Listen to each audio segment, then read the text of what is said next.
서울의 늦가을, 차가운 바람이 낙엽을 거리에 흩뿌리던 날, 이지현은 병원 복도 끝에서 멈춰섰다. 아버지의 마지막 숨소리가 귓가에 맴돌았다. 그녀는 숨을 고르며 쌍둥이 자매 이지영이 아직 도착하지 않았다는 사실에 가슴이 철렁 내려앉았다. 어디 있는 거야? 영아 이지현은 전화기를 꺼내 화면을 확인했지만 답장 없는 메시지만이 그녀를 맞이했다. 아버지 이재훈은 오랜 투병 끝에 세상을 떠났다.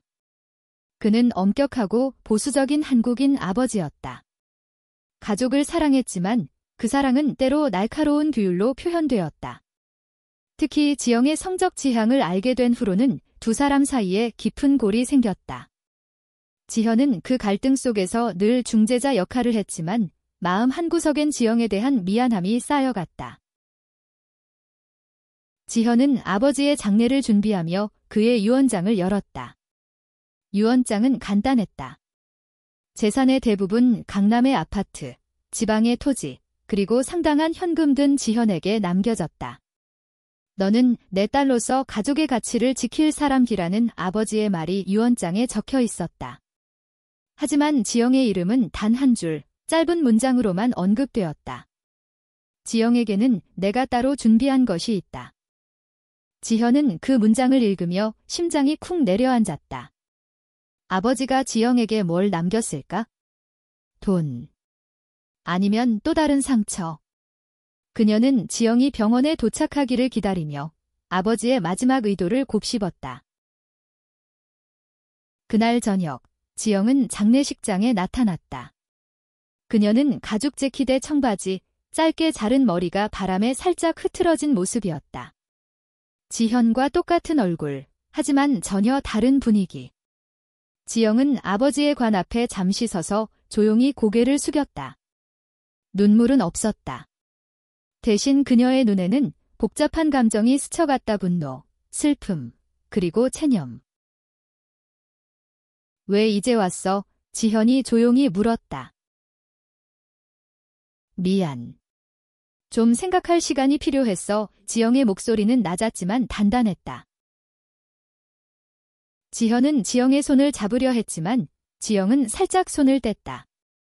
아빠가 너한테 뭐 남겼는지 알아? 지현이 조심스럽게 물었다. 지영은 고개를 저었다. 모르지. 어차피 나한테 뭘 주겠어? 나쁜 딸한테. 그녀는 씁쓸하게 웃었다. 그 순간 변호사가 다가와 지영에게 봉투 하나를 건넸다. 이재훈 씨가 이지영 씨에게 남기신 겁니다. 봉투는 낡고 얇았지만 묵직한 무게감이 느껴졌다. 지영은 망설이다 봉투를 열었다. 안에는 단 한 장의 편지와 작은 열쇠가 들어 있었다. 편지의 첫 문장은 지영의 숨을 멈추게 했다. 지영아, 내가 너를 이해하지 못했던 시간을 후회한다. 지영의 손이 떨렸다. 아버지가 후회라니? 그녀는 믿을 수 없었다. 아버지는 그녀가 18살에 커밍아웃한 이후로 단 한 번도 그녀의 삶을 받아들인 적이 없었다. 가족 모임에서도 그녀를 외면했고 그녀의 연인인 수민을 만난 적도 없었다. 그런데 후회. 편지를 읽어나갈수록 지영의 눈은 점점 커졌다. 아버지는 그녀에게 재산 대신 제주도에 있는 작은 집을 남겼다. 그 집은 아버지가 젊은 시절 어머니와 처음 사랑을 시작했던 곳이었다. 이 집에서 너만의 가족을 만들길 바란다라는 문장이 적혀 있었다. 그리고 열쇠는 그 집의 문을 여는 것이었다. 지현은 지영의 어깨 너머로 편지를 훔쳐보았다. 그녀의 눈에도 눈물이 고였다. 아빠가 이런 생각을 했을 줄이야. 하지만 지영은 쉽게 감정을 받아들이지 못했다. 이게 뭐야? 이제 와서 이런 편지 하나로 다 용서하라는 거야. 그녀의 목소리는 떨렸지만 분노가 섞여 있었다. 지현은 지영을 달래려 했지만 지영은 자리에서 일어나 장례식장을 나갔다. 그녀는 혼란스러웠다. 아버지의 편지는 그녀의 상처를 치유하려는 시도였을까? 아니면 또 다른 부담을 지우려는 속셈이었을까? 지영은 제주도로 향하기로 결심했다. 그 집에 가면 아버지의 진심을 알 수 있을지도 몰랐다. 하지만 그곳에서 그녀를 기다리고 있는 것은 단순한 집이 아니었다. 집 안에는 아버지가 남긴 또 다른 비밀이 숨겨져 있었다. 지영은 제주행 비행기에 몸을 실었다. 창밖으로 펼쳐진 바다와 하늘은 끝없이 푸르렀지만 그녀의 마음은 여전히 흐렸다. 아버지의 편지는 그녀의 가슴에 묵직한 돌처럼 얹어 있었다. 너만의 가족을 만들길 바란다. 그 문장은 지영을 혼란스럽게 했다. 아버지는 그녀가 수민과 함께 사는 삶을 결코 인정하지 않았다. 그런데 이제 와서 이런 말을 남기다니? 그녀는 수민에게 전화해 이 모든 일을 털어놓았다. 수민아, 나 지금 제주 가고 있어. 지영의 목소리는 낮고 떨렸다. 갑자기. 왜? 수민의 목소리는 걱정으로 가득했다. 그녀는 27세의 그래픽 디자이너로 지영과 3년째 연애 중이었다. 한국인인 수민은 따뜻하고 낙천적인 성격으로 지영의 날카로운 모서리를 부드럽게 다듬어주는 존재였다. 아빠가 나한테 집을 남겼대. 제주에 지영은 말을 멈추고 숨을 골랐다. 그리고 편지. 이상한 편지. 편지. 뭐라고 썼는데? 수민이 조심스럽게 물었다. 모르겠어. 그냥 내가 이해할 수 없는 말들. 이지영은 편지의 내용을 다 말하지 못했다. 아직 스스로도 그 의미를 소화하지 못했기 때문이었다. 제주에 도착한 지영은 낡은 지도와 열쇠를 들고 아버지가 남긴 집으로 향했다. 집은 제주 서쪽 한적한 마을에 자리 잡고 있었다. 바다를 마주한 언덕 위, 오래된 돌담으로 둘러싸인 작은 한옥이었다. 문을 열자 퀴퀴한 나무 냄새와 함께 아버지의 흔적이 느껴졌다. 집 안은 소박했지만 따뜻했다. 오래된 나무 책상, 빛바랜 사진들, 그리고 벽에 걸린 어머니의 그림. 지영은 그 그림을 보자 숨이 멎는 듯 했다. 어머니는 그녀와 지현이 5살 때 세상을 떠났다. 아버지는 어머니를 잃은 후로 점점 더 엄격해졌다. 특히 지영의 자유로운 성격을 억누르려 했다. 지영은 책상 위에서 또 다른 편지를 발견했다. 이번엔 아버지가 어머니에게 쓴 것이었다. 수연아, 내가 너를 사랑했던 이 집에서 우리 딸들이 행복하길 바란다. 지영은 그 문장을 읽으며 눈물이 차올랐다. 아버지가 어머니를 얼마나 사랑했는지, 그리고 그 사랑이 얼마나 깊었는지를 새삼 깨달았다. 하지만 곧 그녀는 이상한 점을 발견했다.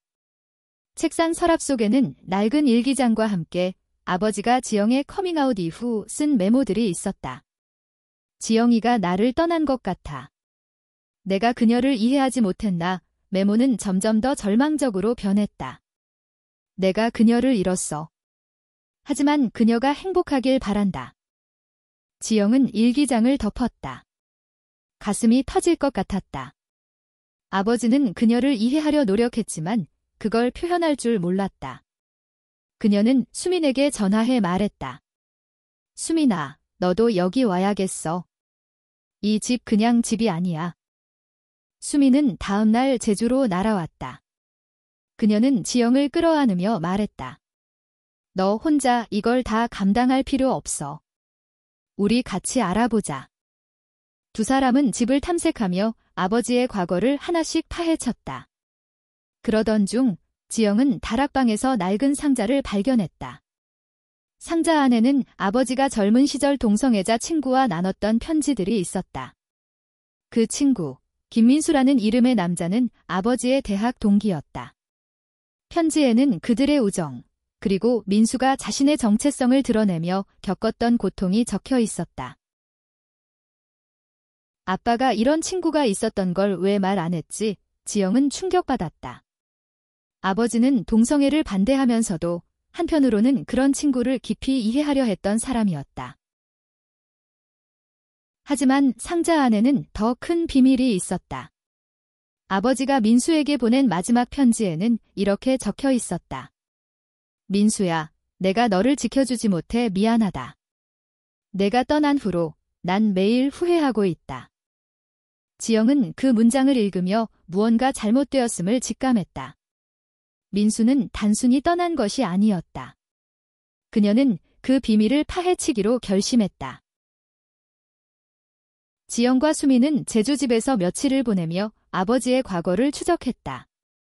민수의 편지는 지영에게 새로운 의문을 던졌다. 아버지의 후회는 단순한 우정이 깨진 것 이상이었다.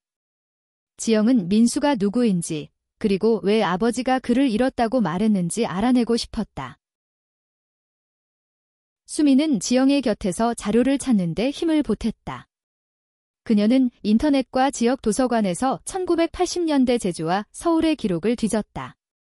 그러던 중 수미는 오래된 신문 기사를 발견했다. 1985년 제주에서 한 젊은 남성이 바다에서 익사한 사건. 이름은 김민수였다. 지영아, 이거 봐. 수민이 신문 기사를 보여주며 말했다. 이 사람이 아빠 친구일까? 지영은 기사를 읽으며 숨을 멈췄다. 기사에는 민수의 죽음이 자살로 추정된다고 적혀 있었다. 당시 한국 사회는 동성애에 대해 극도로 배타적이었고, 민수는 자신의 정체성을 숨기다 결국 삶을 포기한 것으로 보였다. 지영은 아버지의 일기장을 다시 펼쳤다. 민수의 죽음 이후 아버지는 이렇게 썼다. 내가 민수를 더 이해했더라면 그가 떠나지 않았을지도 몰라. 지영은 그 문장을 읽으며 아버지가 왜 자신에게 이 집을 남겼는지 깨달았다. 이 집은 단순한 유산이 아니었다. 아버지가 자신의 후회를 딸에게 전하려는 시도였다. 하지만 지영은 여전히 분노를 떨칠 수 없었다. 왜 나한테 직접 말하지 않았어? 왜 이렇게 뒤늦게? 그녀는 수민에게 하소연했다. 수민은 지영의 손을 잡았다. 아빠도 사람일 뿐이야. 실수하고 후회하고 늦게 깨닫는 그녀의 목소리는 따뜻했지만 단호했다. 하지만 이 집, 이 편지들은 아빠가 너를 사랑했다는 증거야? 지영은 수민의 말에 조금씩 마음이 풀렸다. 하지만 아직 풀리지 않은 의문이 있었다. 아버지는 왜 지현에게는 재산을, 자신에게는 이 집과 편지를 남겼을까? 그녀는 지현에게 전화했다.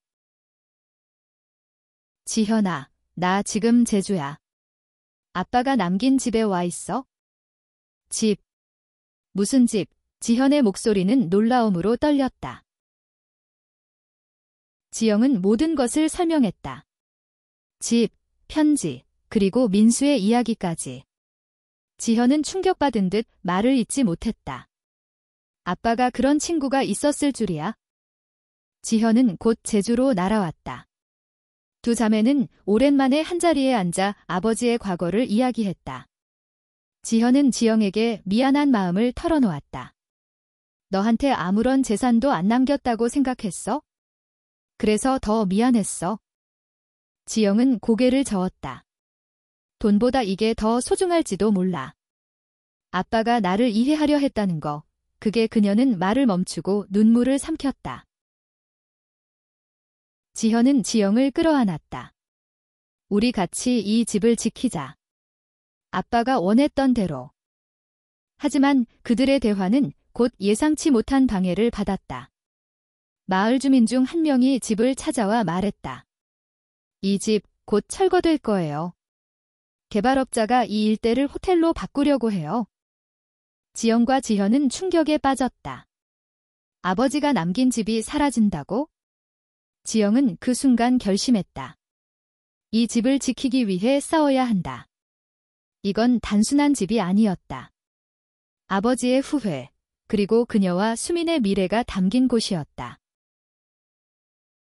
지영과 지현은 집을 지키기 위해 움직이기 시작했다. 마을 주민들과의 대화에서 그들은 이 지역이 대규모 개발 프로젝트의 대상이라는 사실을 알게 되었다. 호텔 체인과 부동산 개발업자가 이 한옥마을을 현대적인 리조트로 바꾸려 했다. 아버지의 집은 그 계획의 중심에 있었다. 이 집은 아빠의 유산이야. 절대 포기 못해. 지영은 단호하게 말했다. 그녀는 수민과 함께 지역 주민들을 설득하며 서명운동을 시작했다. 하지만 반응은 냉랭했다. 많은 주민들은 개발로 인한 보상금을 기대하고 있었다. 지현은 자신의 법률 지식을 활용해 개발 계획의 법적 문제점을 파헤쳤다. 그녀는 변호사 친구에게 도움을 요청해 이 지역이 문화유산 보호구역으로 지정될 가능성을 조사했다. 만약 이 집이 역사적 가치를 가진다면 철거를 막을 수 있을 거야. 지현은 희망을 잃지 않았다. 그러나 시간이 지날수록 상황은 점점 어려워졌다. 개발업자는 주민들을 돈으로 매수하며 서명운동을 방해했다. 지영은 좌절감에 빠졌다. 아빠가 이 집을 왜 나한테 남겼는지 이제 알 것 같아. 하지만 너무 늦은 거 아니야? 수미는 지영을 다독였다. 아직 끝난 거 아니야? 우리가 이 집을 지킬 수 있다면 아빠의 마음도 지킬 수 있어. 그녀는 지영에게 마을의 노인들을 찾아가 이야기를 들어보라고 제안했다. 지영은 마을의 최 노인이라는 할머니를 만났다. 최 노인은 이 마을에서 70년 넘게 살아온 사람이었다. 그녀는 아버지와 어머니가 이 집에서 보낸 시간을 기억했다. 너희 아빠가 여기서 내 엄마랑 얼마나 행복했는지 몰라. 그때는 세상이 지금보다 훨씬 더 험했지만 그들은 서로를 지켰지. 최 노인은 민수에 대해서도 알고 있었다. 민수는 내 아빠의 가장 가까운 친구였어. 하지만 그 시절엔 그런 사랑을 드러내면 위험했지. 그녀의 눈에는 슬픔이 깃들어 있었다. 지영은 그 이야기를 들으며 가슴이 아팠다. 아버지는 민수의 죽음 이후로 자신을 용서하지 못했던 것이다. 그리고 그 후회는 지영에게까지 이어졌다. 지영은 집으로 돌아와 수민과 지현에게 말했다. 이 집은 그냥 집이 아니야. 아빠의 후회, 그리고 우리 미래가 담긴 곳이야. 우리가 지켜야 해. 세 사람은 힘을 합쳐 지역단체와 연락을 취했다. 환경운동가, 문화유산 보호단체, 그리고 심지어 언론까지. 지영은 자신의 이야기를 공개적으로 나누기로 결심했다. 그녀는 한 지역 방송국 인터뷰에서 아버지의 편지와 민수의 이야기를 털어놓았다. 이 집은 제 아버지가 저를 이해하려 했던 흔적이에요. 그리고 저와 제 연인이 함께 살아갈 곳이죠. 그 인터뷰는 큰 반향을 일으켰다. 많은 사람들이 지영의 이야기에 공감했고 소셜미디어를 통해 지지 서명이 모이기 시작했다. 하지만 동시에 반대 목소리도 커졌다. 일부 보수적인 단체는 지영을 비판하며 집을 지키려는 그녀의 노력을 이기적인 행동시라 비난했다. 지영은 상처받았지만 물러서지 않았다.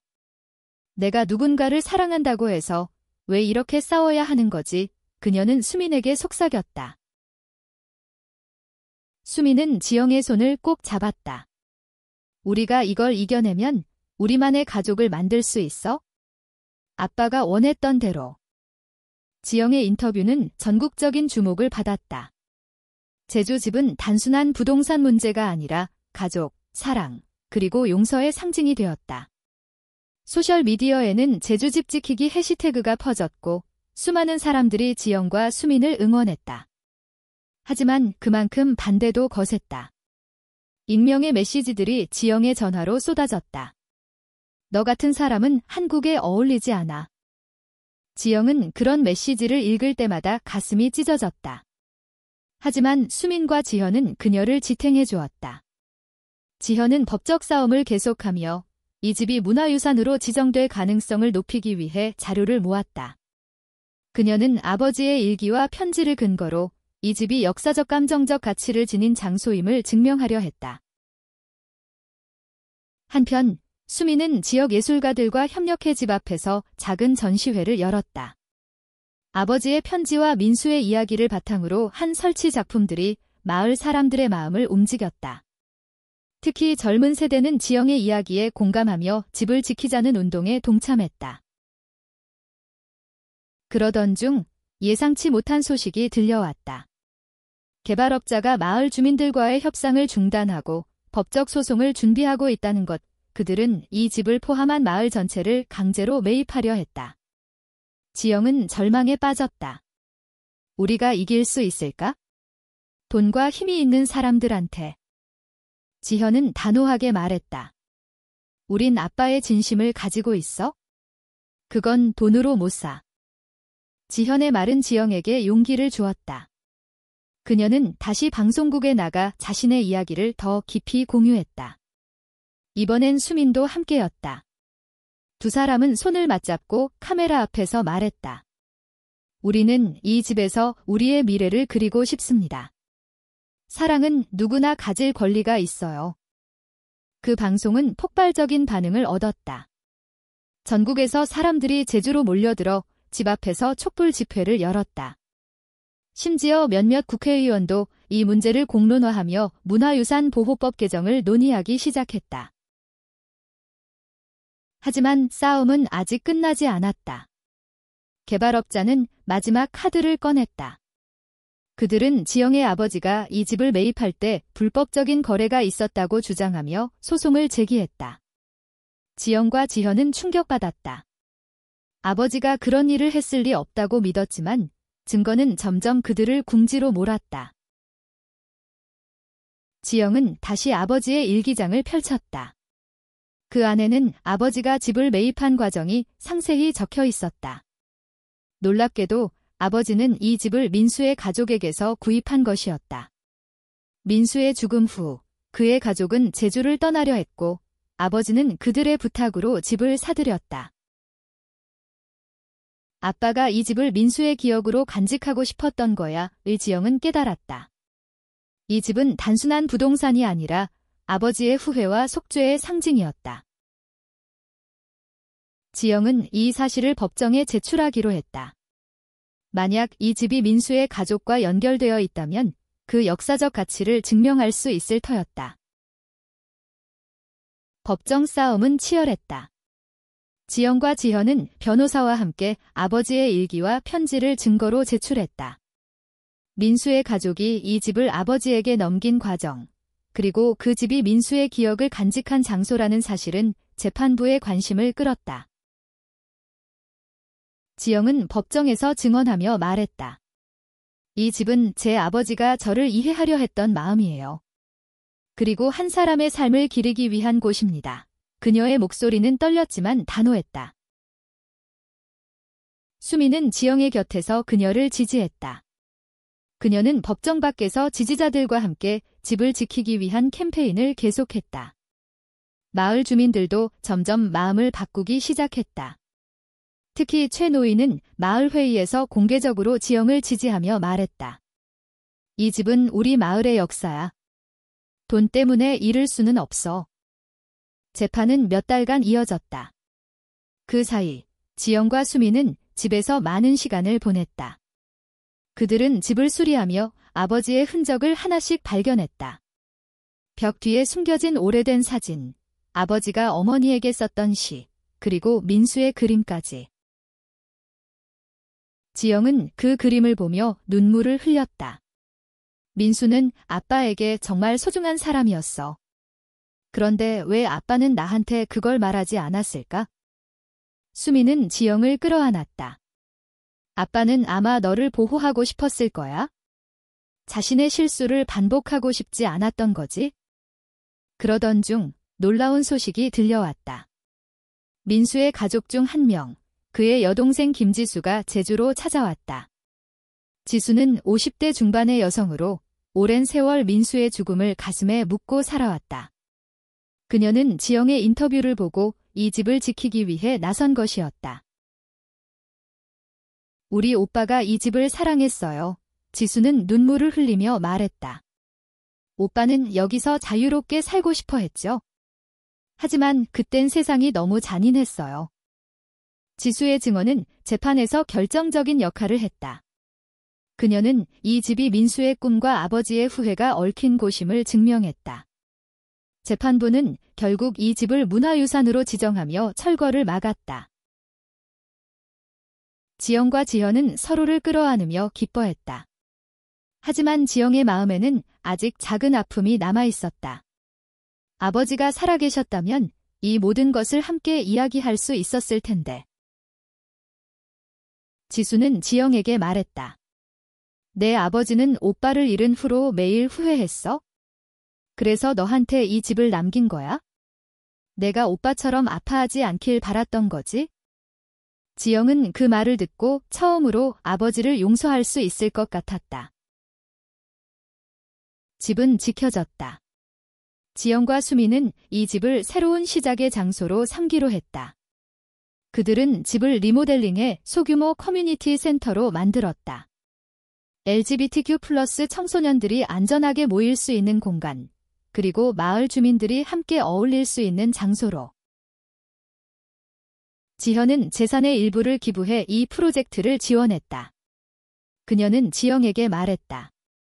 이건 우리 아빠의 진짜 유산이야. 너와 내가 함께 만든 거? 지영은 집마당에 아버지와 민수를 기리는 작은 기념비를 세웠다. 그곳에는 아버지의 편지에서 따온 문장이 새겨졌다. 사랑은 후회로 끝나지 않는다. 용기로 시작된다. 개관식 날, 마을은 사람들로 북적였다. 최노인, 지수, 그리고 수많은 지지자들이 함께했다. 지영과 수미는 손을 맞잡고 무대에 올랐다. 지영은 마이크를 잡고 말했다. 이 집은 제 아버지가 저에게 준 선물이에요. 그리고 이제 이곳은 모두의 집이 될 거예요. 수미는 지영의 곁에서 미소 지었다. 우린 여기서 우리만의 가족을 만들 거야. 그날 밤, 지영은 집 옥상에서 수민과 함께 별을 바라보았다. 아빠가 날 이해하려 했다는 걸 알았을 때 처음으로 자유를 느꼈어. 지영의 목소리는 부드러웠다. 수미는 지영의 손을 잡았다. 그 자유, 우리 같이 지켜가자. 지영은 고개를 끄덕였다. 아버지의 후회는 그녀에게 상처를 남겼지만 동시에 그녀에게 새로운 시작을 선물했다. 이 집에서 그녀와 수미는 그들의 사랑을 지켜나갈 것이었다. 그리고 그 사랑은 아버지가 꿈꿨던 것처럼 누구도 꺾을 수 없는 힘이 될 터였다.